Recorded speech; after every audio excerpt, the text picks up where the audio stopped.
In 1983, there was a brand new phenomenon. After Mattel had raked in an impressive $38 million with their first wave of their Masters of the Universe figures, a new cartoon created by Filmation was produced to a weekly syndication. The toys may have given birth to the characters, but the cartoon cemented their place in pop culture history. The first season of Masters of the Universe cartoon ran over 65 episodes, beginning with the Diamond Ray of Disappearance on September 5th, 1983. Similar to the comics, the cartoon is set in Eternia, but the world is a lot more colourful and the character designs and origins have been given a bit of a makeover. For the first time, Prince Adam now can transform into He-Man and Cringer becomes Battlecat. Teela is now captain of the Royal Guard instead of the previous Snake Goddess look. We are now introduced to regulars the Sorceress, Orko, and Prince Adam's parents, King Randor and Queen Marlena, as well as iconic villains Trapjaw, Evil-Lyn, and Tri-Klops. With the Masters of the Universe brand now at new highs, Mattel will release Wave 2 of their toy line. This wave included 6 figures and Panthor, Skeletor's savage pet. Wave 2 also saw the introduction of play features built into most of the figures, which would be a staple until the end of the line.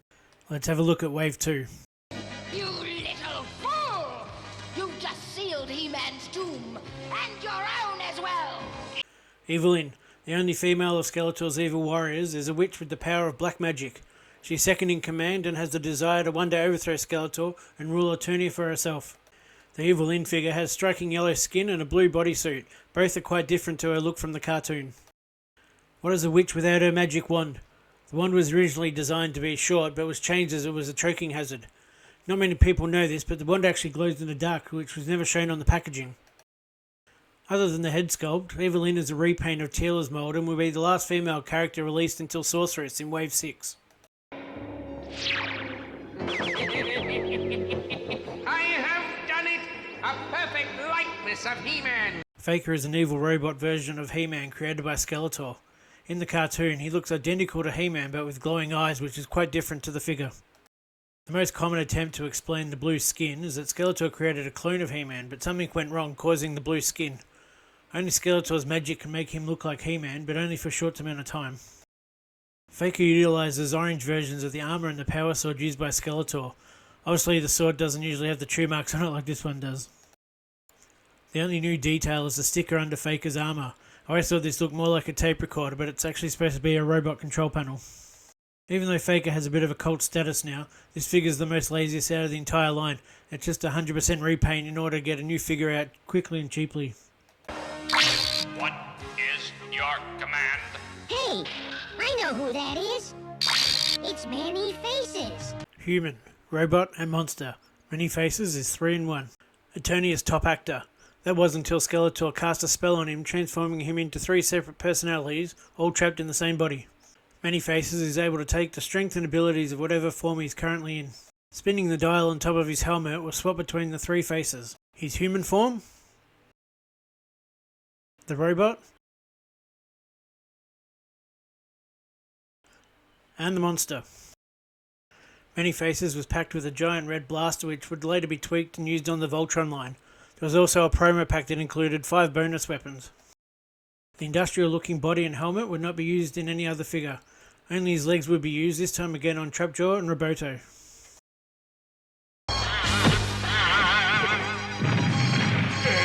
I won! I think.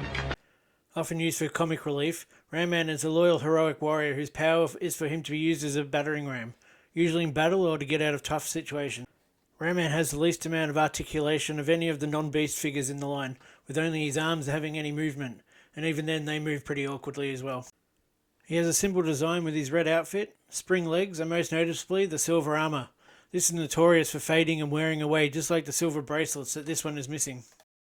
Ram Man's weapon is a smashing axe, but it seems pretty pointless when he can smash things with his head. The spring feature is activated by pressing the small lever on his feet, which shoots out his hidden legs so he can smash into his enemies.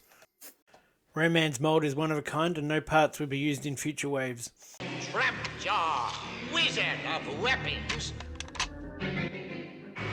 Return with your deadly arsenal and your vicious steel jaw. Evil and armed for combat. My favourite character in all of Masters of the Universe, Trapjaw is the wizard of weapons and is also the mechanic and engineer of Snake Mountain. Trapjaw is a cyborg with a mechanical jaw and a robotic arm which can equip a seemingly unlimited amount of weapons. 3 weapon attachments were packed with the figure: the claw, which grabs swords in battle, the hook for sliding down ropes and used in attacks, and most commonly used the laser. The laser is my preferred option when he's on display, and the other 2 can be attached to the back of his belt while they're not in use.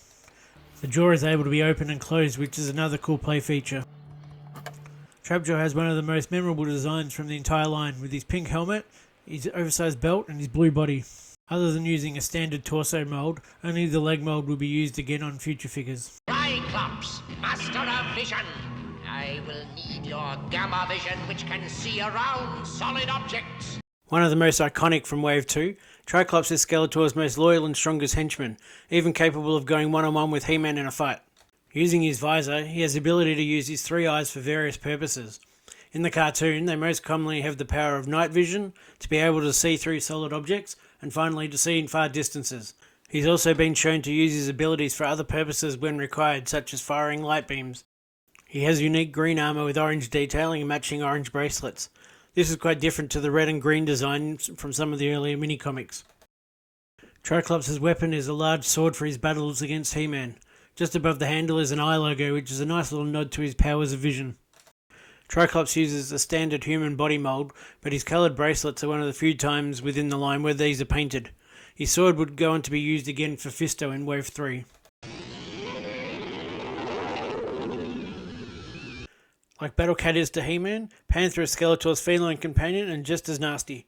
Together they make a fearsome sight riding into battle. Panthor uses the same cat mould and saddle used on Battle Cat, but this time a bright new purple flocking feature was introduced to give a furry texture. Panthor is fearsome enough and doesn't need a helmet. The saddle can be removed by undoing the belt around his underbelly. Panthor doesn't have an alter ego like Battle Cat, but he still looks cool without the saddle. Once again, there's no articulation on this mould, and this would be the last time the mould will be used again. The flocking feature would later be used on Mossman in Wave 4. That was all the characters released in Wave 2. Thank you for watching.